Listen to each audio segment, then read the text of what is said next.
Mangungulit na tayo ngayon ng itlog mga parts. Tara, samahan nyo ako. Uy, madami dito. Dito rin. So isang tray ito.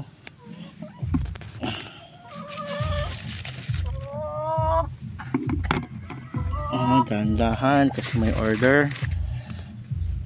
Yeah.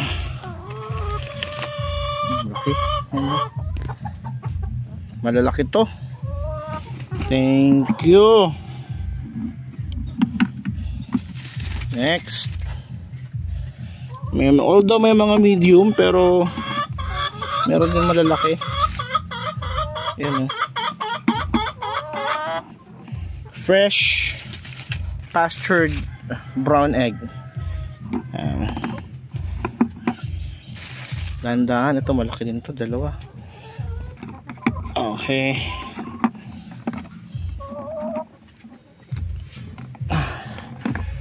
Sa kabila din, ayan, madami to.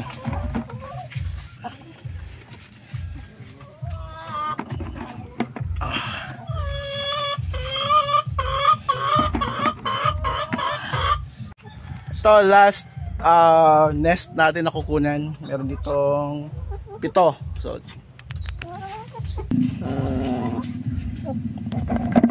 So ito na yung na-harvest natin. Nililipat na natin dito sa tray. Let's go. Tingnan nyo, kaka-harvest pa lang, meron na namang umuupo. Ayan. Reject, basag. So personal consumption na to. Total of 34 eggs yung nakolekta natin ngayong umaga dito sa ating mga layers. Separate natin yung sa mga binibreed natin na show type. Meron pa akong kukunin na 2, tapos 2 din, 4. Diba? Araw-araw tayo may na-harvest na itlog dahil yan kay Egg Pro Max at VMP 100. Ito yung ginagamit nating vitamins sa ating mga manok araw-araw. Egg Pro Max sa umaga, VMP 100 sa hapon. Monday to Friday ko sila binibigay.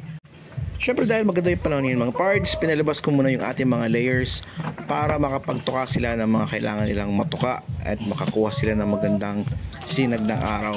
At syempre nandito rin yung ating Rhode Island White na hindi pa rin tayo nagpapailaw sa kanila sa gabi. Sa umaga, 5 minutes a day tayo nagbibilad sa kanila para makakuha sila ng vitamin D. Yun ang kinakailangan nila sa kanilang paglaki and para malulusog yung kanilang mga buto sa kanilang katawan. And kita nyo naman, malulusog at masisigla yan mga parts. Pero yung sa mga nag-message sa akin na gustong bilhin to, sorry po, hindi ko sila binibenta. Papalakihin ko sila as parent stock. Kasama sa paglaki ng mga malulusog nating mga sisyo, nagbibigay tayo ng multivitamins na produkto ni Pharmabet. Yun ang VMP 100. Ang multivitamins sa kompleto, wala nang kulang. Yun lang, happy farming!